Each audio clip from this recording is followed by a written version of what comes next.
Have you ever noticed that the harder you chase something, the faster it runs away from you? Like trying to grab water with your fists, or chasing a cat that suddenly becomes fascinated with hiding under the couch the moment you want to pet it. Today we're diving deep into one of the most counterintuitive secrets the universe has to offer. And trust me, by the end of this video, you'll understand why every spiritual master, philosopher, and mystic throughout history has been laughing at the cosmic joke we've all been missing. Alan Watts once said that life is like music, and most of us are so focused on getting to the end of the song that we forget to dance. But what if I told you that the secret to getting everything you want isn't about wanting it at all?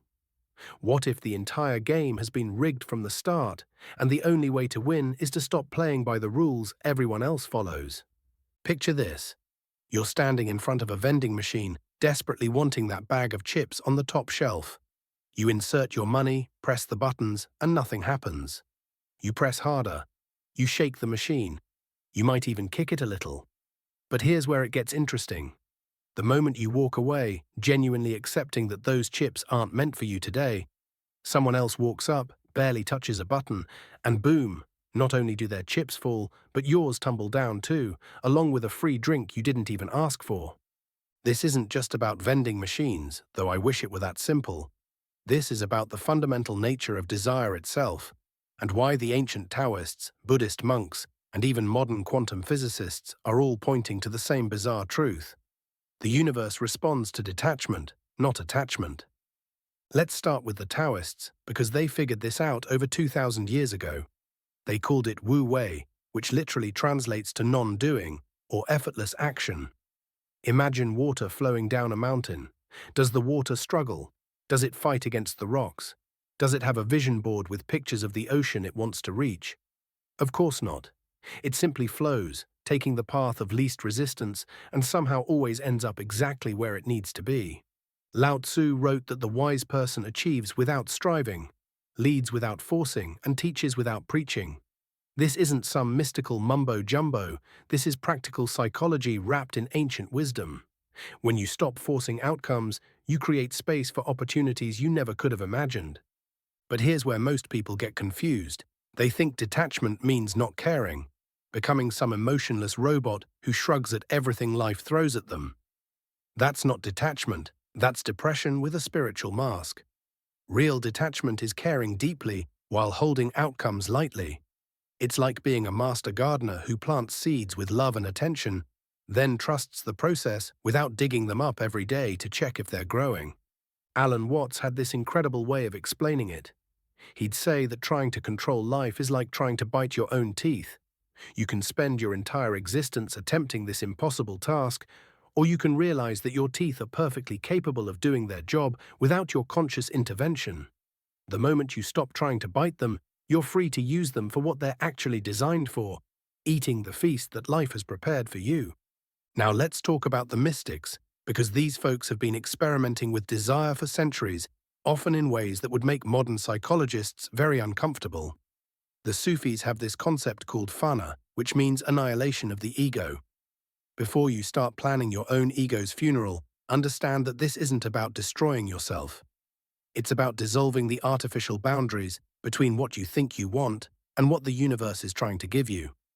Rumi, the 13th century poet who somehow managed to become more popular on Instagram than most modern influencers, understood this perfectly. He wrote about becoming so empty that the divine could fill you completely. But here's the plot twist. When you become empty of your own agenda, you don't become nothing. You become everything. You stop being a small wave trying to reach the shore and realize you've been the entire ocean all along. The Christian mystics had their own version of this. Meister Eckhart talked about perfect detachment, suggesting that we should want nothing, fear nothing, and cling to nothing. Sounds terrifying, right?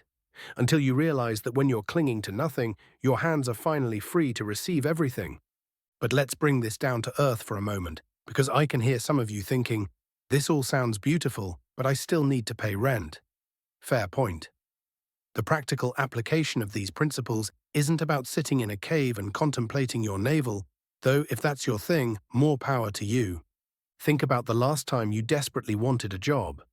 Remember how you probably over-prepared, second-guessed every answer in the interview, and checked your email every 30 seconds for a response. Now think about a job opportunity that just fell into your lap, maybe through a casual conversation at a coffee shop or a random encounter at your cousin's wedding. Which one did you get? This pattern shows up everywhere once you start noticing it. The relationship that worked out was probably the one where you weren't trying to impress anyone. The creative project that took off was likely something you did for fun, not for fame or money. The solution to that problem you'd been wrestling with for months probably came to you in the shower when you'd finally given up thinking about it. There's actual science behind this, and it's fascinating. Neuroscientists have discovered that our brains have two distinct networks, the focused attention network and the default mode network. When you're actively trying to solve a problem, you're using focused attention, which is great for analyzing and executing. But breakthrough insights, creative solutions, and those aha moments primarily come from the default mode network, which is most active when you're not actively trying. This is why so many great discoveries happened during walks, baths, or dreams. Einstein came up with the theory of relativity while daydreaming. Kekulé discovered the structure of benzene in a dream about a snake eating its own tail. Tesla would take walks and let his mind wander before returning to his laboratory with revolutionary ideas. The Stoic philosophers understood this principle too, though they approached it from a slightly different angle. Marcus Aurelius, who was literally the most powerful man in the world at the time, wrote extensively about the importance of accepting what you cannot control while focusing your energy on what you can influence. He called it the discipline of desire. Epictetus, who started as a slave and became one of the most influential teachers in history, taught that we suffer not because of what happens to us, but because of our judgments about what happens to us. When you stop judging outcomes as good or bad and start seeing them simply as information, you free yourself from the emotional roller coaster that keeps most people trapped in cycles of wanting and disappointment. Here's where it gets really interesting. Modern psychology has stumbled upon the same principles through completely different paths. Acceptance and commitment therapy teaches psychological flexibility, which is essentially the ability to stay present with your experience while moving toward your values, regardless of difficult thoughts and feelings. Cognitive behavioral therapy shows us how our thoughts about events, not the events themselves, create our emotional responses. But perhaps the most compelling evidence comes from studying people who consistently get what they want. They share certain characteristics that align perfectly with these ancient teachings. They're clear about their intentions without being attached to specific outcomes. They take inspired action without forcing results. They remain open to opportunities that don't match their original plan. And perhaps most importantly, they maintain a sense of curiosity and playfulness about the process. This brings us to one of the most practical applications of these principles, the art of asking. Most people ask for things from a place of lack, desperation, or entitlement. They're so focused on what they don't have that they energetically repel the very thing they're seeking.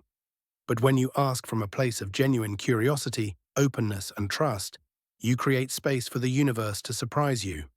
Try this experiment. For 1 week, instead of demanding specific outcomes, ask open-ended questions. Instead of, "I need this job," try, "What work would best serve my growth in the world?" Instead of, "I want this person to love me," ask, "What kind of relationship would bring out the best in both of us?" Instead of, "I need more money," wonder, "How can I create more value in the world?" The shift is subtle but profound. You're moving from a position of scarcity to abundance, from control to trust, from forcing to allowing. And here's the beautiful irony. When you stop chasing what you want, it often starts chasing you. But there's a deeper level to this that most people miss entirely. The things you think you want are usually symbols for something else entirely. You might think you want a bigger house, but what you really want is security or status, or the feeling of having made it. You might think you want a romantic partner, but what you're actually seeking is connection, acceptance, or completeness. When you get clear about what you actually want versus what you think you want, everything changes. Because the universe is incredibly efficient at providing what you truly need, often in ways you never could have imagined. But it can't do that while you're busy micromanaging the delivery method. This is where the real magic happens. When you align with your deeper desires and trust the process, You start experiencing what Carl Jung called synchronicity, meaningful coincidences that seem too perfect to be random. Opportunities appear at exactly the right time. The right people show up in your life when you need them most. Resources become available just when you're ready to use them. So how do you actually apply all this mystical wisdom to your everyday life without becoming a detached zombie or a passive doormat? Start small. Pick one area where you've been pushing hard without getting results and try a different approach. Set your intention clearly, take whatever action feels inspired rather than forced, then practice what's called constructive letting go. Remember, the goal isn't to stop wanting things.